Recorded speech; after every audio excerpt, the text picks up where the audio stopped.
Good morning. For those of you who were here for the earlier address of Lewis's, I'm going to be talking about variation in performance, and in some ways my talk is going to be a variation on a theme. It's, you can think about this a bit as a kind of social reality. We have a prism, we're looking at it. You got one view through the prism with Lewis, and you'll get a somewhat different view through that same prism. So I'm just delighted to be here to share a little bit with you. All right, so let's get started. When I came to the Carnegie Foundation for the Advancement of Teaching a little over 7 years ago, I said to the board that I thought we lived in extraordinary times. That when I looked out, coming out of the work in Chicago, that I had been engaged in the work, Lewis had also been engaged in Chicago, that it struck me that we had three big problems. There was a general concern about the effectiveness of schools. We wanted our schools to be more effective, deeper learning for all students. Now that might be described. So we had an effectiveness problem. We were at a point where there had been increasing resources for decades coming into education, and the future just didn't look like that anymore. That we were going to be called on to do more with the same amount or perhaps even fewer resources. So we had to raise the question about how our educational institutions were going to become more efficient. And we had far too many students who were leaving their classrooms, their schools, without completing an education, that we had problems of serious engagement on the part of students. And if you look at more recent data, for example, on teacher morale, which is at an all-time low, we had environments that simply weren't engaging for the people who work there. And so we had to work on that as well. Any one of these, serious improvement on any one of these three big issues, engagement, effectiveness, efficiency, would be a huge accomplishment. What reform now called us to do was simultaneously work on all three. That meaningful improvement could only occur at the intersection of these three. This was an extraordinary demand. And thinking about the way in which we had gone about trying to improve our schools, it seemed if we kept doing what we were always doing, we could never come close to accomplishing this. We had to find a better way. And that exploration of a better way became the mission of the Carnegie Foundation for the Advancement of Teaching. Now, as we began this work, of course, we were not alone in the field. There were several big ideas also working at the same time, one of which was the introduction of what you might call performance management ideas into schools, and how to use accountability data to drive change. And the argument here goes, well, we need to set explicit targets for people. This is what you're supposed to accomplish.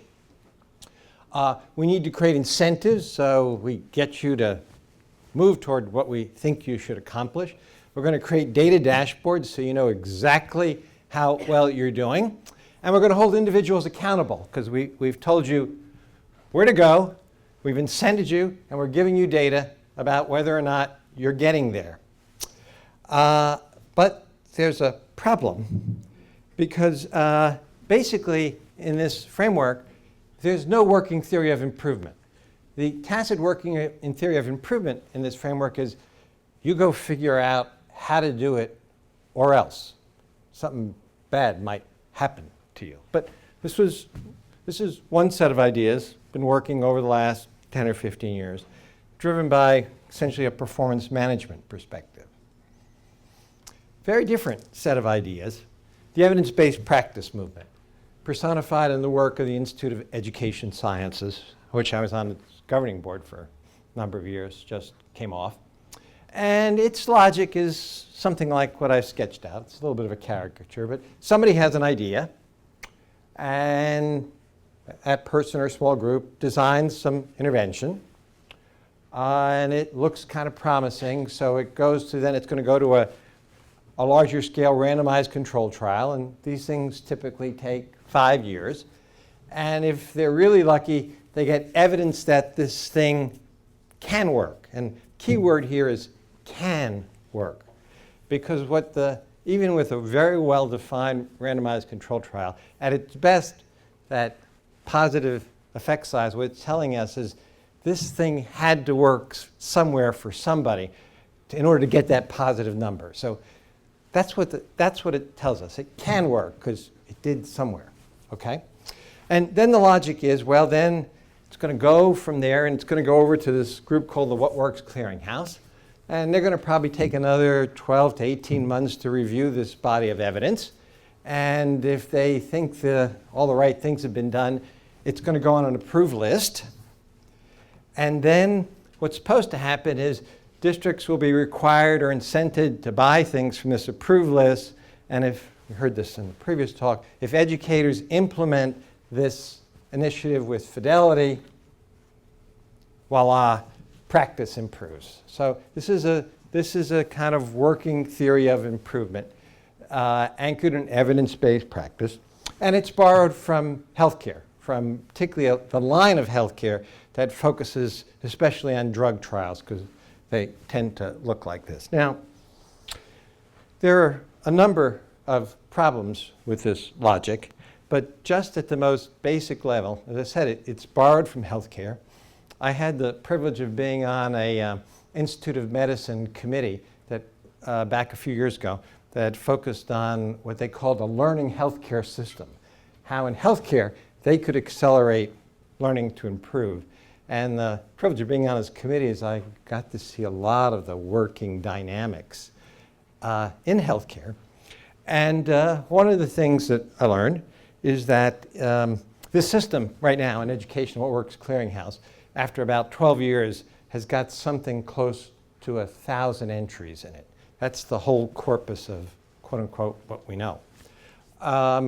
In healthcare, in just 2010 alone, there were 27,000 published clinical trials, 1 year. And this knowledge base has been building for 5 decades.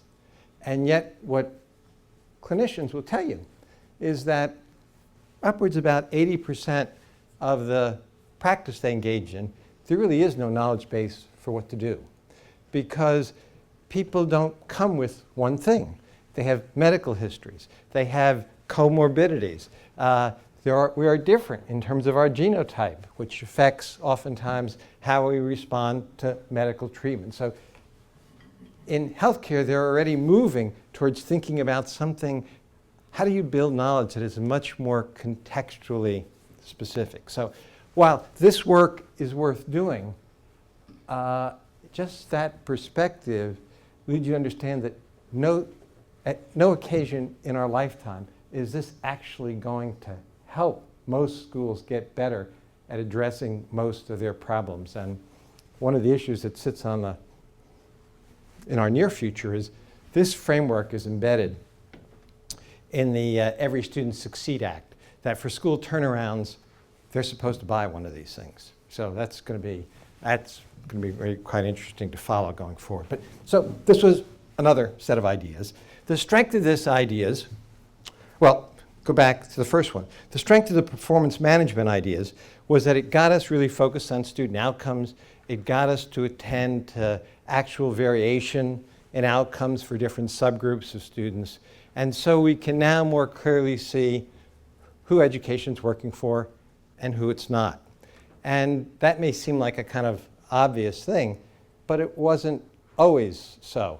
When we started the consortium around 1990 and was working with Eric, we had the first data from the Chicago public schools, and we did these analyses of breaking down outcomes by racial, ethnic, and gender subgroups. And then and everybody knew there were differences. But now we had the numbers in front of us. And then there were these really long discussions we had to enter into as to whether we should make the numbers public. Because there was this sense that, well, but are we blaming the victims? Is it really unfair to actually make public what have been chronic differences in attainment going back for decades in the Chicago public schools? So in that sense, we've come a long way. We're acknowledging where we're achieving and where we're not. In this work here, I think the strength of it is that it has brought It has brought a stronger analytic and empirical perspective into educational research. This work tends to have a stronger theoretical basis to it than just kind of I went to a workshop and I heard a great idea, so I'm going to go try it. So it has brought that, I think, those two things, kind of an analytic and empirical orientation, which I think is a very positive development. Third big development over this period of time is really the emergence of these communities of practice out in schools. And in some sense, the communities of practice can be thought of as staking out a polar opposite position in that, unlike the randomized controlled trial work that I was describing, which tends to focus on, I've developed a tool, I've developed a curriculum or maybe even a program, and I want to prove this thing works. This work tends to focus in on very specific problems. It starts with teachers typically, or educators. Very specific problems they're confronting in your classrooms or schools. So it's, in that sense, it's much more contextually bound, where the other work tends to be, tries to essentially be contextually neutral, if you will. And it's also different in that this engages teachers as active problem solvers. It identifies problems in their work, and rather than seeing educators as passive recipients of knowledge produced by others, which they then are to implement, it sees practitioners as active knowledge workers. They're identifying problems and working on their improvement. So that's a very distinct strength of this work. Its weakness is that, well, some of this work is feels a little bit like reinventing the wheel, because oftentimes it's not strongly connected to extant research-based evidence. And lots of people, individuals, and sometimes groups learn important things through doing this work, but it tends to live and die with the people who learned it.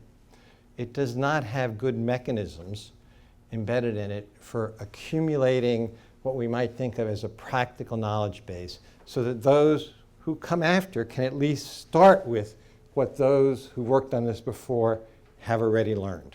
So that's kind of its weakness. So part of this is for us, was trying to identify the relative strengths and weaknesses in the things we were already doing. And then we went a bit further, and we deliberately looked outside of the field. And in going outside of the field, we went outside of education, and we also went internationally in some cases. And we asked a number of questions like, well, how does quality improvement work on the job floor in industry? I remember as a child, when you bought things, half of the times you bought something, it might not work when it first came out of the box. You know, you have to take it back to the store, and that kind of like rarely happens anymore. I mean, the things we buy, they just work. So quality improvement on the job floor in industry used to be, remember when you bought an automobile, it used to be like the first thing you did, now I'm showing my age, was like you wrote down all the lists of the things that didn't work on the car, and you took it back, and chances are you buy a new car now and it just works. So that's one. Design, and how that has so radically changed. How do design firms go about developing new products and services that actually make our lives easier? It used to be a new product, and it was kind of like it worked for the engineer, but try to get it to work for you. So real serious attention to questions about user-centered design.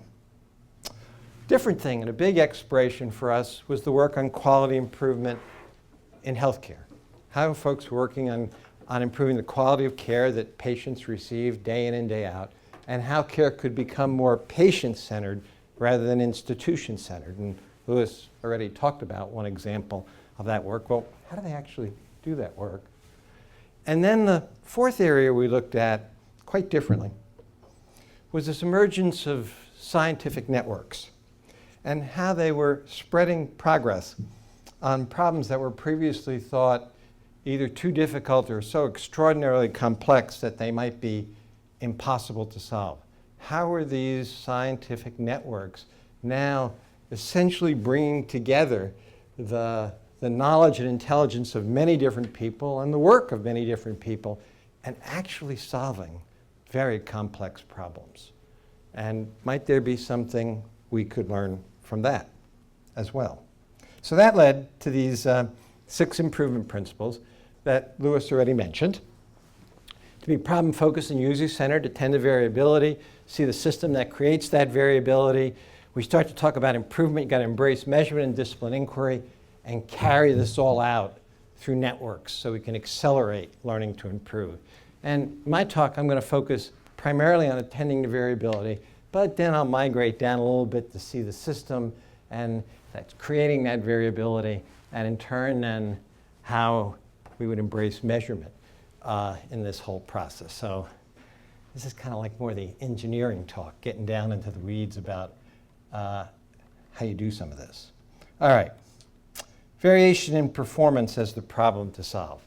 My first bullet up there alludes to, I think the What Works Clearinghouse is misnamed. I think it should be called the What Can Work Clearinghouse, because that's what the evidence actually tells us. But if you're thinking about achieving what Lewis talked about in the first talk this morning about how do we get quality outcomes to occur more reliably for different kinds of students, working with different kinds of teachers, and different kinds of organizational contexts, well, that changes the question from what can work to how do we get things to work under a variety of different kinds of circumstances. And the goal we're after is how to get efficacy to occur reliably at scale, recognizing that students are different, the adults who work with students are different, the context in which this work is occurring, the organizational contexts vary, and all of these contribute to the outcomes we currently see. And so all of these things, in that sense, become targets for our attention. Yeah, there is a distribution in the background, but you can't see it. Okay, case example. One of the original big I3 grants was for this large randomized controlled trial of reading recovery. How many people here have had any acquaintance with reading recovery? Actually, a fair number of you. A little bit of background. Reading recovery has got, oh geez, I'm going to say now, it's about a 35-year history going back to Maury Clay in New Zealand. She was the founder of this work. And it was intentionally designed for first grade students who are at risk for not learning to read. So it's got a very specific population it's targeted for. And it's designed as a one-on-one intensive tutorial that students are exposed to. You're supposed to get about 50 sessions of this. And it sits within a comprehensive literacy framework. So that's kind of background to it. And so this was one of the big $40 million randomized control trials that the Institute of Education, that came out of I3, first round of I3. All right. Well, first year results produced an effect size of 0.7. This is a really big effect size in education. Most of the effect sizes in education tend to be around 0.2, I mean, if you find anything. So you see something this big, the immediate first thought is, well, let's go spread this thing. This is really big, okay? However, this study, to its credit, was done as a multi-site trial, so that within each school, some students are randomly assigned to reading recovery, and some students are not. And so you can essentially get a distribution of reading recovery effects across the 140 different schools in which this work was carried out. And when you look at the distribution in the effects, well, they really spread out. In fact, it turns out that the standard deviation in the effect sizes is almost as big as the average effect size. So the effects of this intervention seem to depend on the context in which it's introduced. There's a good 20% or so of the schools that had weak, or in some cases, maybe even slightly negative outcomes. It's an expensive intervention, so if this thing only had an effect size of like 0.15 or even 0.2, chances are you aren't going to buy it because it's one of the more expensive things we can do. So you look at this, and if you're focused on variation in performance, the immediate questions you want to start asking are, what's going on here? Why is it that we're getting these kinds of results in about 20% of the schools? Might they have different kinds of students? Might it be, for example, that these schools have a very large proportion of English language learners and maybe reading recovery doesn't work so well? Reading recovery, another possibility is reading recovery is carried out through a highly trained teacher. You go through a whole year of preparation to do it. And well, maybe we're looking at variation in teacher quality, which might then back into how individuals are selected and prepared to actually do reading recovery. So that would be an entirely different possible reason why we're seeing this. Or there could be organizational explanations. It may very well be that well-trained reading recovery teachers aren't actually able to carry this out in some schools. And we'd seen this in some of the work we had done in Chicago, because if in schools that have chronic problems with teacher absenteeism, those schools also tend to have a very hard time getting substitute teachers. And so what do you do on those days when you don't have your regular teachers not there and your substitute teacher is not there? You take your quote-unquote freed people and you put them into classrooms. So you take your reading recovery teacher, you put her in the classrooms, and the students who are supposed to get reading recovery just don't get it.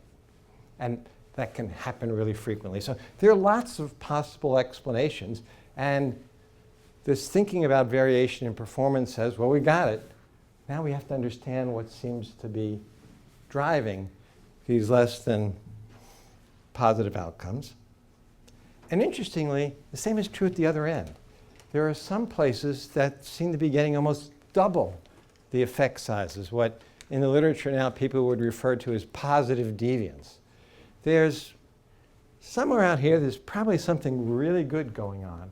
Well, what is it? What could we learn from this that might over time not only help us maybe solve some of this, but shift this whole distribution further to the right? This was the goal that Lewis was talking about in advancing social equity. We want to reshape this distribution so we don't see the really wide, we truncate this tail, and more of these peaks come down this end than in the past. All right. And so I picked the reading recovery example because in one sense it's an extreme case because the average effect is so big, but there's no reason to believe that this kind of variation in performance is peculiar to this. This kind of variability in outcomes is likely to show up over and over again in educational interventions. And interestingly, it shows up over and over again in healthcare too. Anytime you have work that's carried out through complex organizations and the tasks that people engage in are complex, the natural consequence of that is wide variability in performance. That characterizes education. We've got very complex organizations in which teachers, principals, others work. The task we're asking people to do, especially the work of teachers nowadays, has become increasingly complex. I remember when I was in school, a common reading practice was round robin reading. Anybody here experience round? You know, it's kind of, you had a book. We all had the same book, and I read a few sentences, and the student next to me read a few sentences, and so on. And if you misread something, the teacher would correct you, and it kind of went around the room, and you did this for a period of time. That's a fairly simple instructional task in terms of the cognitive demands on a teacher.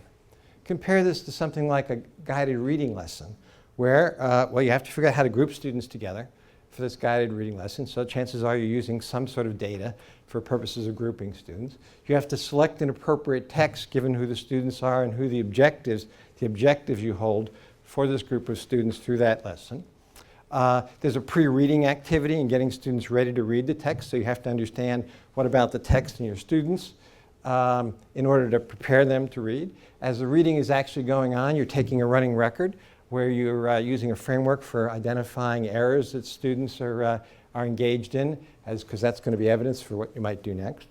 As this guided reading lesson comes to a close, There is an objective for that lesson that you want to make sure you've kind of pulled out for students, and you want to engage them in a comprehension conversation about the text they just read. That's a conceptually much more complex task. And I could tell that, I've told that story about reading, but I could say the same thing about what we envision now for mathematics instruction, science instruction. The work of teaching has become extraordinarily complex. You're going to get even more of this than we've seen in the past. All right, so variability in performance. Then how do we think about this? This takes us to the next principle about the importance of seeing the system that's producing this variability in performance. And you can barely make this out, but standing right here is Atul Gawande. And this was a TED Talk that he gave a few years ago. It's called How Do We Heal Medicine? It runs about 15 minutes, and if you haven't read it, if you haven't watched it, if you go to Google and Google Atul Gawande, this one will come up. And it's a very interesting TED Talk because Gawande details how, in his view, medicine is in the deepest crisis of its existence. As a field, Gawande tells us that, well, medicine attracts the best talent. From the point of view of professional education, we train people better than anybody else does. We have extraordinary access to technology, and we have this incredible base of science to guide us. And yet, we still witness, as a field, unconscionable levels of death and disability caused by what we do inside our healthcare systems. He goes on to talk about how, in essence, he uses this language, highly technical language, we have great parts. You know, we got the people, we got the training, we got the technologies, we got great parts, but we pay far too little attention to how we get these parts to work well, to create systems that actually provide quality health care to every patient every day.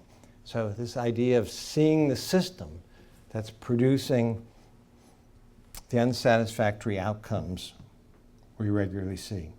And I really like this example because when we think about so many of the things that we talk about, well, what education really needs is, well, we need to attract better people, we need to train them better, we need more technology in schools, and we need obviously a lot more of that science stuff to undergird what they do. Well, all of those things I think are true in varying degrees in education.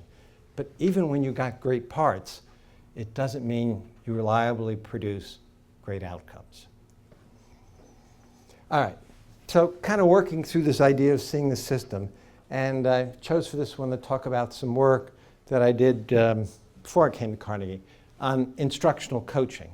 And I think about instructional coaching. This is a case where we're intentionally designing a set of professional development experiences for teachers.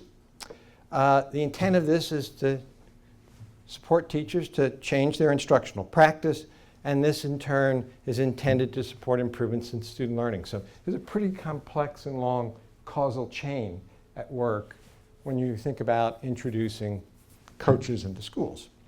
And drawing on an example here from Los Angeles Unified School District, which when they embraced instructional coaches went in a 3-week period of time from 0 to 600 instructional coaches. And as I was pulling this together, Rich, I had forgotten that Erica actually had worked on this, so it's kind of fun connecting the loop. But what would happen when a district as Los Angeles and others did is, well, we're going to introduce coaching. Well, what do we have to do?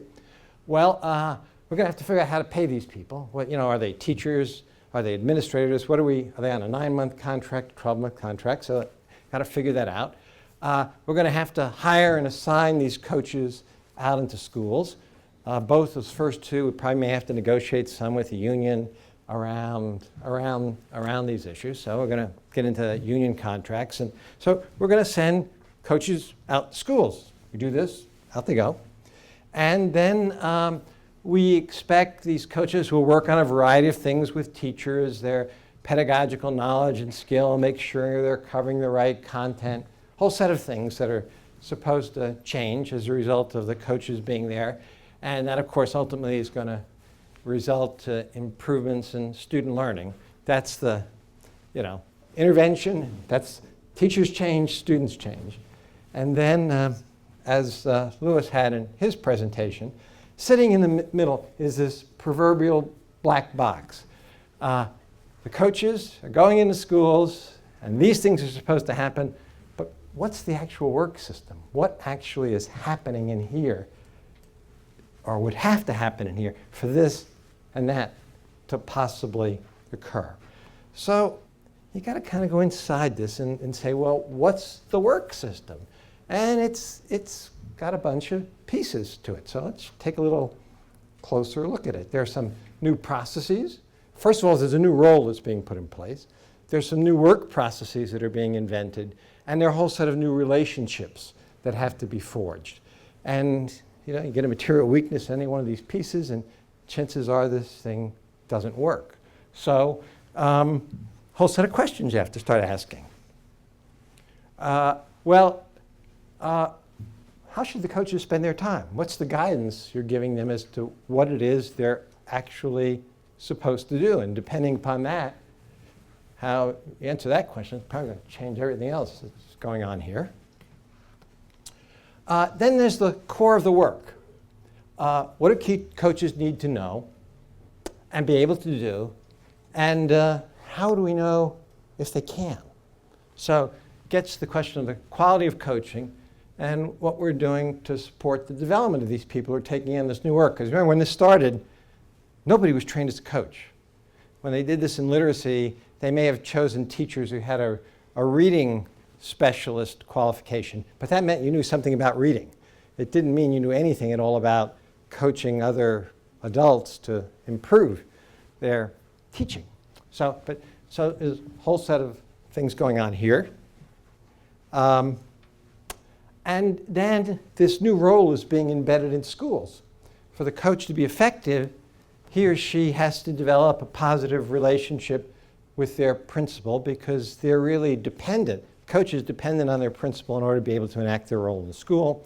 And this person is going into a context in which there's some history of a set of relationships among teachers and with leadership in the school. And depending upon the quality of those relationships, this thing is also going to look somewhat different, or the task of the coach coming in is going to be quite different depending upon these base conditions over there.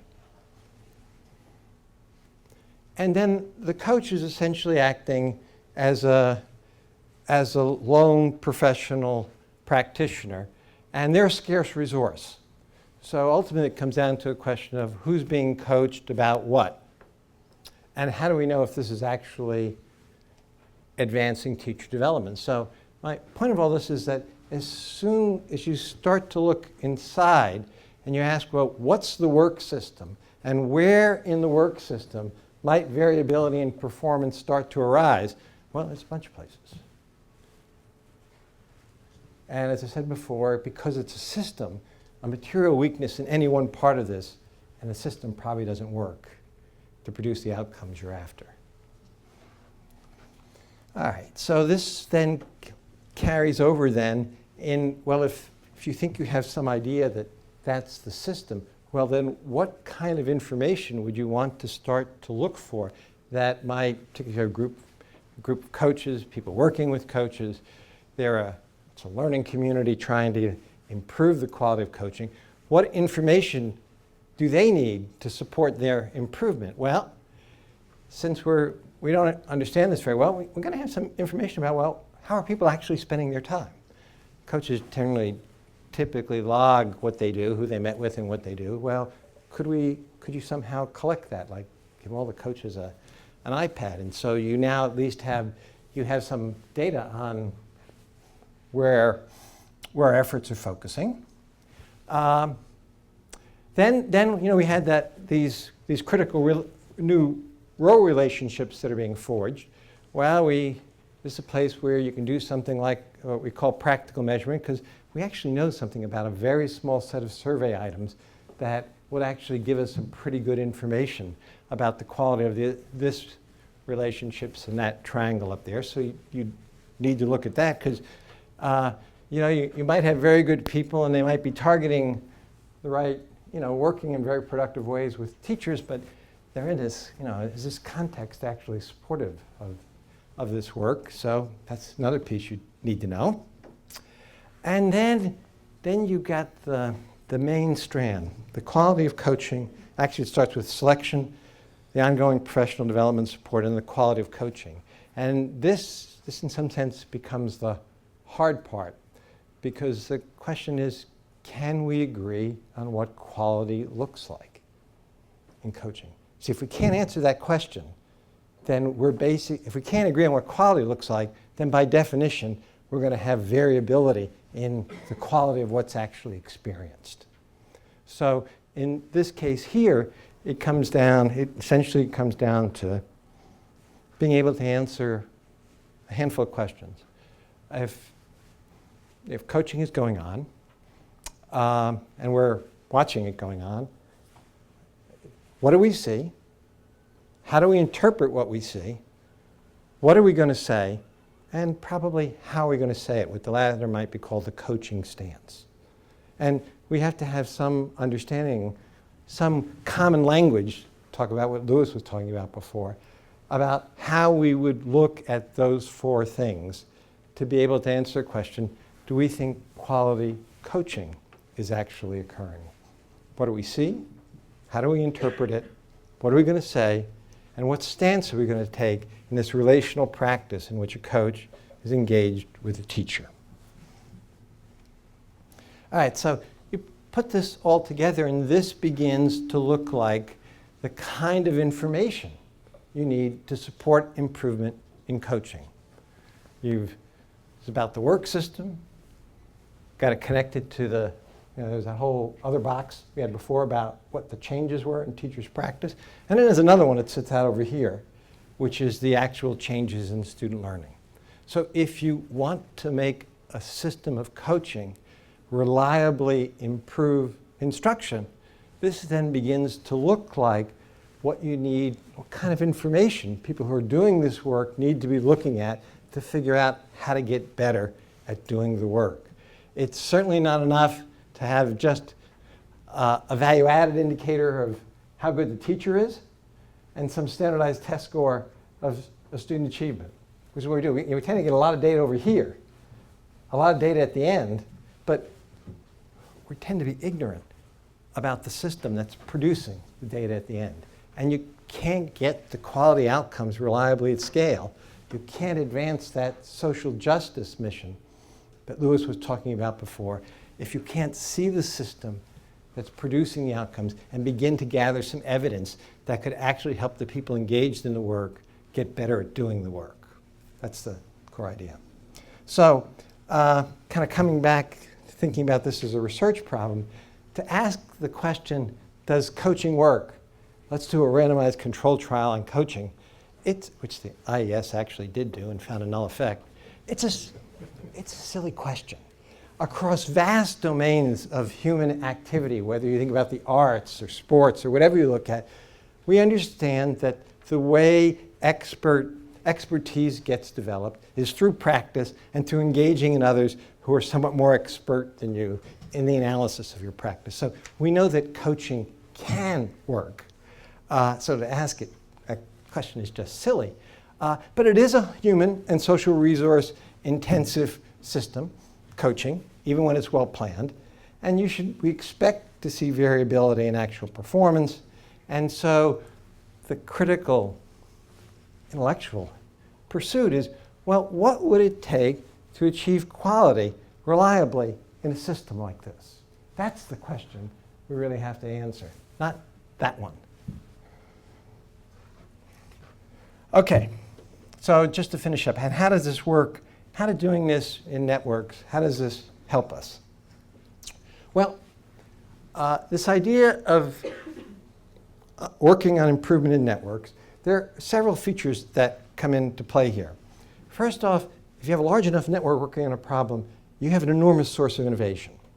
Different people are going to try different things, and chances are somebody somewhere is going to figure out something we could build on, because where it's the collective social intelligence of a group. So that's at work there.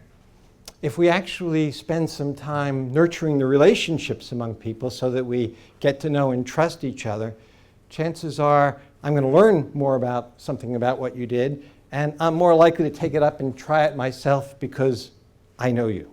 This is a lesson that comes out of the actual original work on innovation diffusion, which was all done in rural agriculture, and things didn't move because farmers were told, fertilizer actually worked better.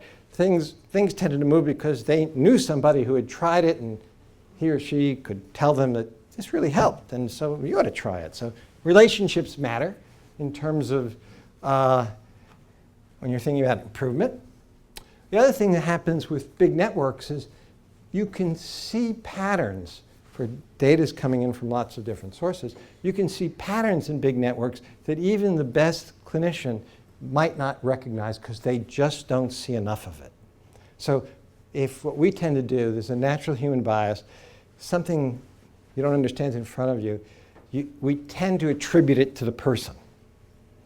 It's something that individual just didn't work hard enough, or it's their home or family background.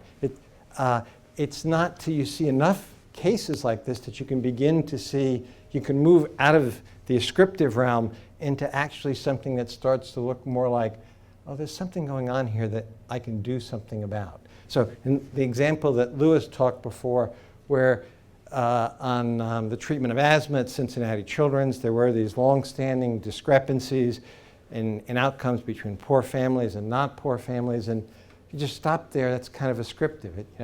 Poor families, they just can't do anything right. It tends to lead you to that kind of thinking, where you start to do this work, you start to actually get into, well, what's actually going on? Well, you need networks. You need to be able to look at large amounts of data to begin to start to see that, these people are actually living in household, in home environments where there are really serious health problems. They tend to be clustered in certain parts of the city where there really aren't pharmacies. You can't, if you're only seeing one patient at a time, you can't see that, but networks can help you bring that forward. And there are also social learning environments, and they basically, two things that happen in these kinds of networks, like in our community college network. One, they become an opportunity for learning exchange. Typically, in educational contexts, if you put out comparative data, or for that matter, you take teachers and you go to another school and they look at something that's really good, the first thing they're going to say is, well, their students aren't like my students, or this data it's just not relevant in my case. When you've created the network, it changes the conversation from kind of discounting the bad information to, well, Rich, you got really much better results than I did. What is it exactly you're doing? So it's shifting, it's using the data becomes a catalyst for learning, and because we trust each other and we're sharing the same problems now we're trying to solve, and it's our work rather than somebody else telling us what to do. So it's that local voice that Lewis was talking about before. And also embedded in this is a kind of moral imperative. If we're a community and we see lots of folks moving, it starts to raise the question, well, how come we're not doing better? Another health-related example, this was around cystic fibrosis treatment. 18 centers across the United States. Is a standard set of practices. All of these centers, everyone's trained, same level. And Cincinnati Children's, one of the hospitals that's part of this set of 18, and for a variety of reasons, Cincinnati Children's thinks about themselves as a very good children's hospital. When they first get together to look at comparative data across the 18 cystic fibrosis centers, turns out Cincinnati Children's data is kind of mediocre. They're kind of in the middle. And it turns out the premier practice is actually in Minneapolis. So what do the folks at Cincinnati Children's do? Well, we're going to go to Minneapolis and we're going to go actually spend some time figuring out what is it that they're doing that could actually help us get better at what we're doing. Because there's this little bit of kind of combination of what I would call positive form of competition. If others can do it, why can't we? Because we're all part of the same community. Interestingly, standing behind this idea of the power of networks is a social learning theory. Social learning theory that was originally proposed by someone named Douglas Engelbart in the early 1990s. And how many people here recognize the name Douglas Engelbart? I know some of the, yes. Well, he's not someone whom we routinely study in schools of education, and most other places, but he invented something that each of you use in your daily life every day. In 1968, he invented the first computer mouse. In fact, he invented the technology world he envisioned in 1968 the technology world in which we now live. There's a wonderful, it's on YouTube, little video of his introduction to the mouse, and essentially word processing, shared technology environments. It's called the mother of all demonstrations, and it's that somebody could envision the world we live in 50 years or 40 years before we envisioned it. Well, that was Doug Engelbart. Anyway, Engelbart's theory was basically, as human beings, we are experimental. We're sort of designed, evolutionary designed, to learn through experience. So, yeah, we got a problem, we try something, it doesn't work, we try something else. So we learn through trial and error. That's in our DNA, and that's the A-level learning. We are learners. Right? We put people together in an organizational context, so think about teachers working together as a professional learning community, and they share that learning, and that particular group can get better as a result of that, and he called that B-level learning. But the real accelerant to how a field learns to improve is when that kind of A and B level learning is networked together across diverse contexts and larger sets of people, because that set will now experience many more varied situations, and if we're networked properly to learn from this, the whole field can get better at getting better. So the accelerant to learning is in actually forming these structured networks. Interestingly, again, Engelbart talked about this in 1994. These ideas are now appearing in lots of different places. They don't even reference Doug Engelbart, but they're showing up in macroeconomic texts on development in poor countries. What are the characteristics of countries where developments are more likely to occur? Where you've got learning organizations, so learning is central to the organizations, and you take the barriers to the movement of that information across organizations down, so that things flow more readily across networks and we can learn from what others are doing. That's the argument in learning society. Same basic set of arguments show up in Alex Pentland's work on social physics, where they're looking at productive teams in varieties of organizations and what makes for highly productive teams, and it's the same set of characteristics. They're tightly networked together, so they're learning together, and they have easy access to ideas from outside. And that sharing across the organizations is what accelerates the whole field. And that's the story of Silicon Valley. I mean, it's embedded in here as well. So, to sum up, this work is this combination of improvement science carried out through networks.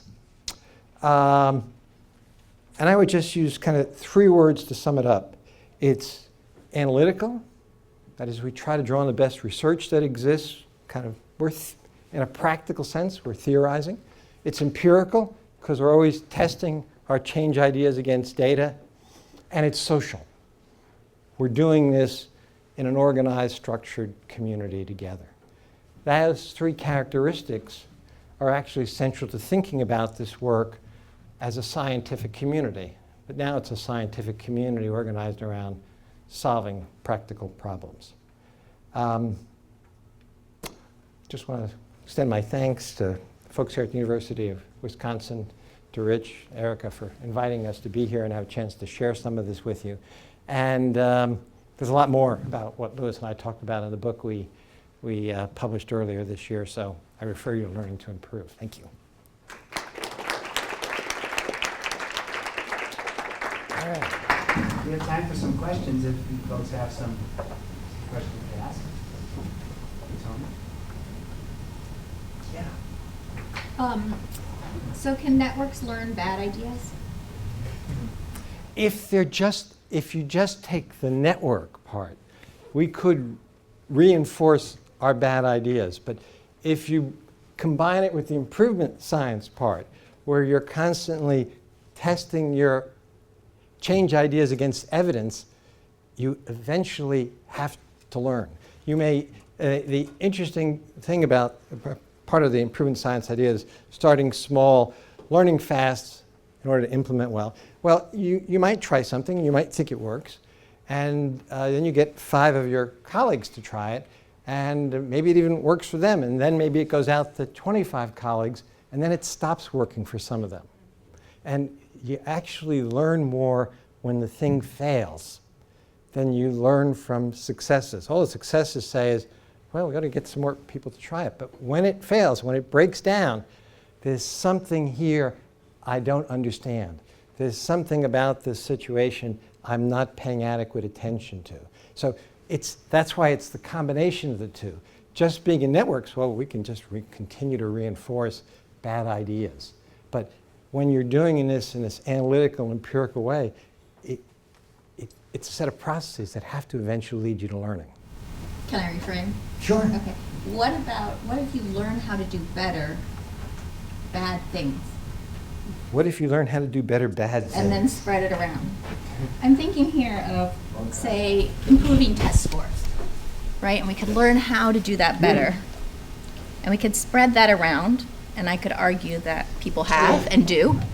And yet you might be creating an education for children that's incredibly limited to reading and math, especially for poor children in under-resourced schools. I mean, that idea could be anything, but this is just an example. It's a great idea, and I think it exists out there.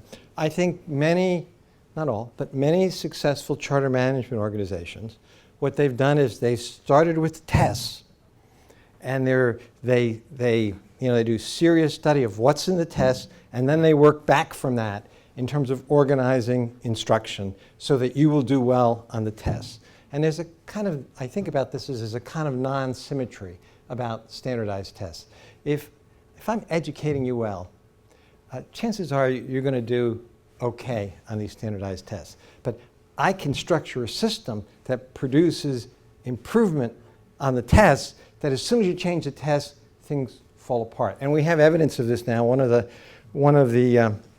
I think it's called Starship, Rocket Ship charter schools in California, which they were at the top of the list of schools, because we have this ranking system of schools in California. Changed the test, they went from the top group to the bottom group in 1 year, because they had done improvement research, but they had created the aim so narrowly that as soon as you change the aim, suddenly the system didn't work anymore. So, yeah. They're in Milwaukee too. Oh, are they? Yeah. Okay, yeah. Yes. So, two questions that maybe you have a minute to answer, because I know we're running out of time. But so I've been puzzling over it, read your book, and appreciate it. I'm really glad you both came out here. Really grateful for that too. But the questions are: what are the bounds that make a network improvement community manageable and productive? How big are they? How many is too many? How do these groups kind of form and do their work in a manageable way? Secondly, what's the life cycle of a NIC? How do we know when we're done? Well, there are a number of things that bound a networked improvement community. The first of which is there's common work. So in the case of the community college networked improvement community, that meant that we were going to agree that this is a pathways organized around statistics. There were going to be a common set of learning goals. So we're all going to be shooting toward the same learning goals.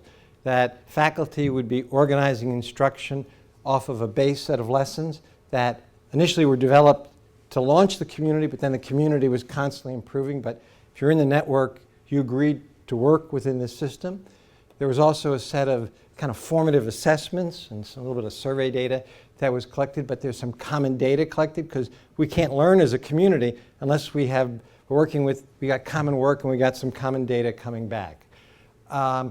In the evolution of a networked improving community, part of it depends on kind of where you start. But in this case here, and as often the case, the early work has this kind of character of co-development. So you want to go to places that have the problem you're interested in working on, but that also doesn't have other problems that are going to get in the way of. So the first set of 18 community colleges had very low success rates of students. So they had the problem. But they'd done some work on data systems, so this idea of the common data was not going to be problematic. The math department, at least we're going to allow this thing to go forward, so there wasn't going to be this internecine warfare going on inside the department that this kind of thing we're going to be caught up in. And it had support from central administration down. So these were a set of conditions we put on the selection of the first colleges because we wanted to work with faculty, and it was principally around co-development. As the work matures, 3-4 years into it, the problem, and continuous improvement still going on, but the problem now kind of shifts from developing a nucleus, or the kernel of this, which is actually pretty well developed, to focusing on what might be called, we call now, problems of adaptive integration. Others are going to take this up, and each place that it's going to come into, they're going to change it some to make it work for them in their set of circumstances. And there's a variety of things, that from articulation agreements to constraints on how much time you got in classrooms. There's a whole bunch of local considerations that are going to require adaptive integration. And then part of the learning goal is, well, what kinds of adaptations are okay? They don't seem to change the results. What kind look like fatal adaptations, that when you do this, you're actually going to affect the outcomes? And if you have enough places doing adaptations, you know what? Somebody's going to figure out something better than what we currently got. So you want to learn from that. Community college work has now been going 6 years.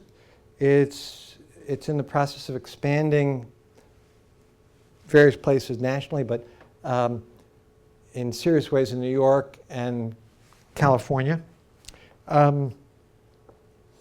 It certainly has vitality for several more years forward. And then if you were to ask me to predict what I think is going to happen, it will probably transform itself into some other set of problems to focus on. Because the people who've been in this work, what they tell us is it literally has transformed the way they think about doing their work going forward, both from an improvement side and from the point of view of what they think effective pedagogy is and so on. And so there are real multiplier effects attached to this. People are going to naturally take this in other directions. So that's a story to be written. But that's my prediction. Yes? I've observed improvement networks that have been highly successful in K-12 that have been derailed because of the turnover of district-level leadership and increasingly seeing the short tenure of our superintendents in a lot of our larger urban districts. Any thoughts on how to sustain improvement networks with the continuous turnover of leadership at the district level? Well, you've put your finger on, I think, one of the biggest enemies of sustained improvement in our public education systems, which is the extraordinary rates of the extraordinary instability in the governance system. Turnover in the superintendents, but that's usually related to the turnover in boards and this kind of ethos that anybody new coming in has to throw out what the person before them did. And when you look at cases there are a fair number of cases now of districts where substantial improvements have occurred, what you will tend to find is that there's a superintendent, and they were there for 8 to 10 years. The governance situation was stable. The board didn't kind of switch radically. You didn't find really highly contested labor management conflicts, because history of those things carry on. And those are a set of conditions that I would almost say are probably essential for this kind of sustained improvement work to occur, and to occur long enough that it can be institutionally transformative, that you not only worked on solving a problem, but you've changed how people think about the work they do and the way they go about doing it. And in sort of analyzing the political context of districts, and actually I've had a long conversation with Bob Hughes, the executive director of New Visions for Public Schools, who now is moving to the Gates Foundation to head their education programs. And what Bob and I kind of came to agree, which is really kind of an ironic analysis, that, well, who's the most stable political actor particularly in an urban public schools environment? It's the teachers union. So because they're there and they're kind of organized and they don't shift. So if you can figure out ways, and we've done some work with the American Federation of Teachers, and we're probably going to be doing some work with NEA as well. This is a way, and it actually connects to their self-interest in a number of ways, but this kind of work is about the professionalization of teachers, because it says it's teachers who are identifying the problems, it's teachers who are active agents of improvement. If you can get the teachers' unions to be a voice for this kind of initiative, you might actually have a stabilizing force. But it's not the way, it's just, most people come in and they want to get the agreement with the superintendent and the board, that's, to get started, you're going to need that. But they're probably not the stabilizing force to maintain the energy. So can you find it someplace else? Well, to your point, the New Visions people in New York, when they think about those strategic data check-ins I talked about in the first talk, they try to explicitly design them to be, they in fact use this language, that they can take root in local schools, and that they can survive as a practice changes in leadership. So they take as a kind of design criterion for the routines they build, routines that can take root in schools and don't demand to have support from the central office just to continue. Well, they went through a major leadership change when Joel Klein left, and it challenged a lot of the New Visions work. But on the New Visions board, Bob has Michael Mulgrew, who's the head of the UFT, and New York City, I don't know how many of you know about, but it's been a highly contested politics between the city and the state, particularly over teacher evaluation protocols. But the UFT is an incredible supporter of what New Visions is doing, and that actually has been part of a political set of stabilizing forces. I mean, doing this kind of work in districts, same thing going back to the consortium, you got a kind of research strategy, but you also have to have a political strategy. I mean, we were able to get it off the ground during the time when the central office was weak, but we were very active, especially in the beginning, at building political constituency around this work out in the city, in mayor's office, legislative analysts, the various foundations, which in turn connected us out to civic leadership, so that when the superintendent's change came, and actually when Paul Vallis came in as superintendent, you get a superintendent in who's into controlling things in a really powerful way. Well, you want to control information because you want to control everything. But by that point, the consortium had built enough political constituency in the city that, although sometimes, we'd go into cold periods, there'd be the principals would call me up and say, we got a Tony Bryk memo. You will not talk to anybody from anywhere without the permission of the central office. And so we'd kind of go through these periods of having to kind of work things out. But it is essentially about this question about how do you create a kind of environment of stability inside a system that's really characterized by churn. And you got to think about that. We tend to, you tend to kind of blindly go in, and the superintendent loves it, or so the board loves it, but they're probably not going to love you 2 years from now. Thank you, Tom.